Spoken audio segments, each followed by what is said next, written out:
Joel was named Eastern Conference Player of the Week. Can you just speak about what he's been able to do, especially in the past 2 games? I didn't realize that. That's the first I've heard of it. I mean, all you have to do is to look at the influence defensively that he has on the floor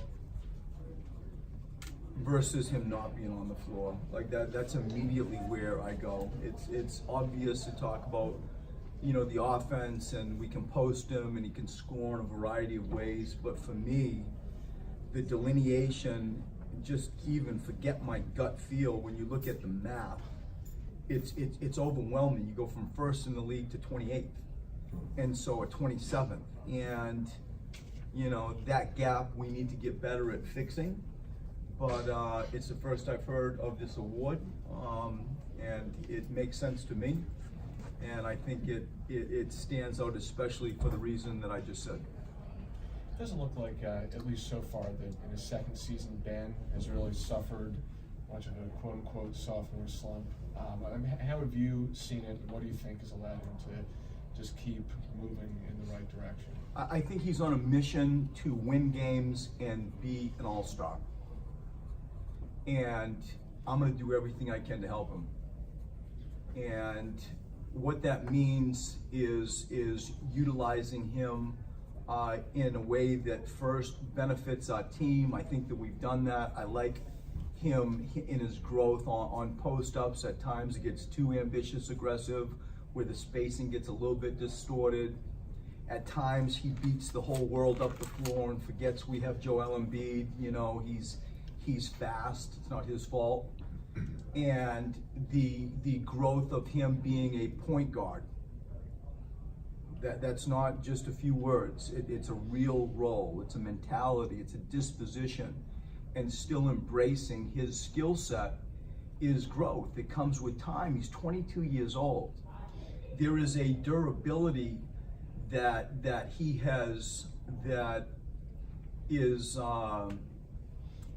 allowing him also to continue just to play at high level, high minutes, and not have, you know, lapses or, you know, multiple situations where we think he needs rest.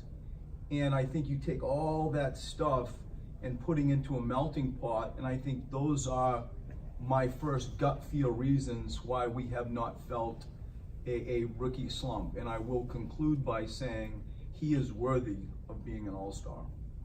He is worthy of being an all-star. Did you detect, because he doesn't really let on much, I mean, did you feel like from him that was something that, even going back to last year, the couple times that he was passed over, that stuck with him and that was part of his, you know, goals for this year? Absolutely. And it's not something that, you know, I discuss out loud like I just did here. It's not something that I go out of my way to talk with the players about, you know, the individual stuff. It only interests me because I'm proud of them. I hope to help them. But in relation to making it a focal point or a mission, you know, within our group, it's not that. You know, it's a byproduct of a bunch of other good things. It's the result of a bunch of other good things. And I feel like with Ben, he's prideful. He's competitive. You know, he wants to put his hand up and say, don't forget about me. And, you know, personal goals are good. And I think that to your question, I have never really like sat down and dug in and talked about this maybe as much as we have right now with him. But of course, and I'm happy that he thinks like that, acts like that, wants that. And I want to help him achieve that under the umbrella of team. Brett, we've spent a lot of the last month addressing, Joel had some very public comments about how he's utilized the new thing with Jimmy, obviously. What has Ben been like behind the scenes in terms of his input on, hey coach, this is how I want to be used, or not saying anything at all? Like, what has he been like during this time period? How do I phrase this? A quiet teammate. A quiet participant, infrequent. What's the word? Infrequent complaints. because I put it on him completely, and I said it to you all. You will be our point guard or you won't. And here you got JJ and Joel and Jimmy, like somebody got to take a little bit of a hit. And the way that we sub our team, it's easy for me to think, well, at times we don't really have a bench, right? I have two of the heavyweights in there all the time. And so it's not like you're going to see, you know, Furkan and Landry and Mike and Wilson and TJ as an example. And so with the point guard run our team, something's got to give. Delivery, he has accepted that. And you know, along that path, he's still been able to put his thumbprint on a game and have triple doubles. And I'd love to see this stat where he missed a triple double by, you know, a rebound or an assist. I'd like to see that number too, because I know he's behind, you know, Russell Westbrook and total triple doubles. I'd like to see how close he is to even being further along. The thing that interests me by a mile the most, as I said, is can you run our team? Can you feel Joel needs the ball? Can you come up the floor and just dribble out a wing and, like, you know, get him the ball? You feel it, you see it, the gym does. And I think that he's improving in that area. And so along that path, a long-winded question, but it's a big one and a good one, and I mean every word of it. We need him to do what I just said. It's critical that he does what I just said, but he still, you know, wants to put his hand up and say, "Don't forget me." And I think he's handled it. I think he's handled it well. So you think his demeanor has been, I guess, helpful in acclimating Jimmy and no making doubt. this whole thing?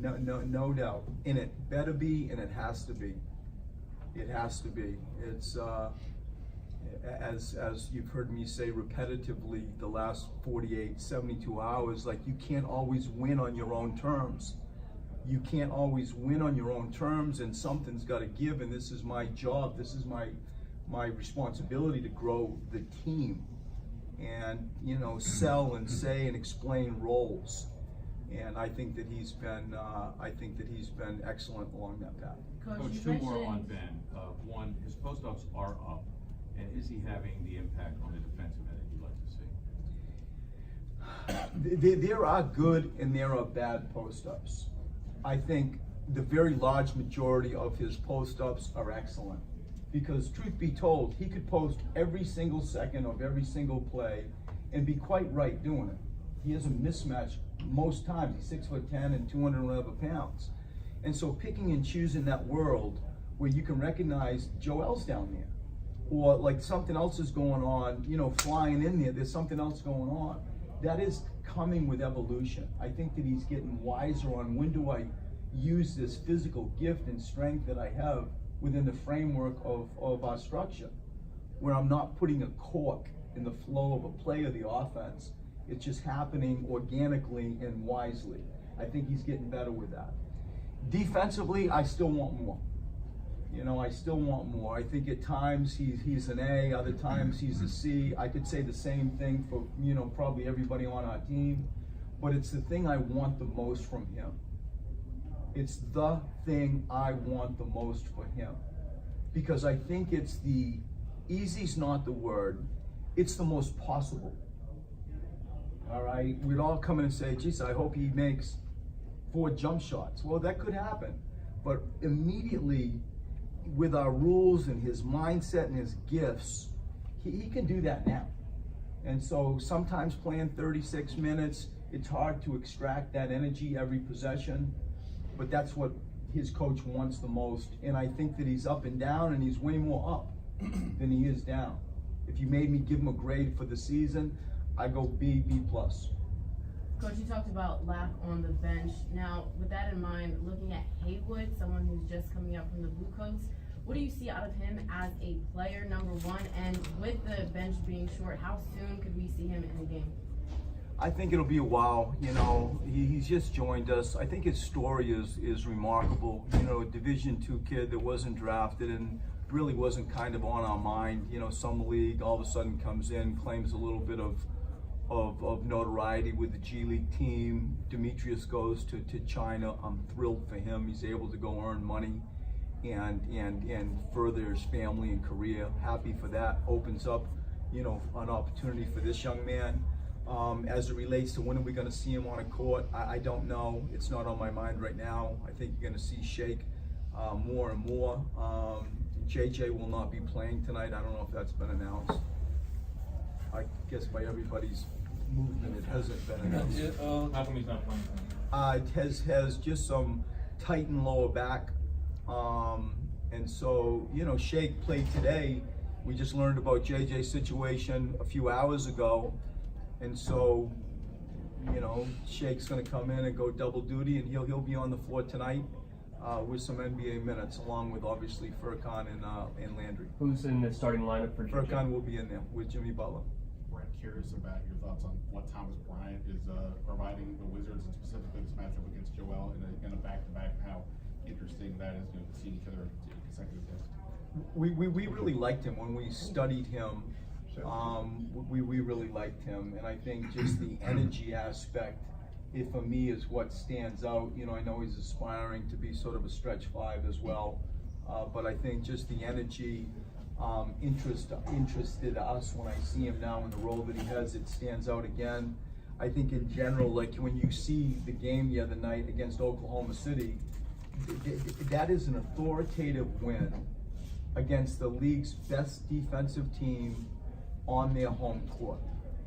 And, you know, pre-John, post-John, you know, you can see it's a little bit of a different style, and they're dangerous. I think Satoransky, you know, moves the ball, passes the ball, and I feel like outside of my gut feel, if you just sort of looked at that Oklahoma City game, and to your point about the young kid, like they're playing, like he's playing with energy and the group is playing, that is an incredibly impressive win on the road. Do you have Jimmy and Wilson, are they playing tonight? They will be, yeah. So, does come time to make a decision on Joe Bolden? A little bit, yeah, a little bit. And I think you will see him. How much, I'm not sure. I increasingly am interested in watching him play more. I think he's got a balance. I think he can play 5 and 4. I think he can play next to Joel. I like how he runs. I want him to improve, you know, his shot. But as far as the energy, we like it. As far as NBA rules and our team rules, he's learning, he's growing.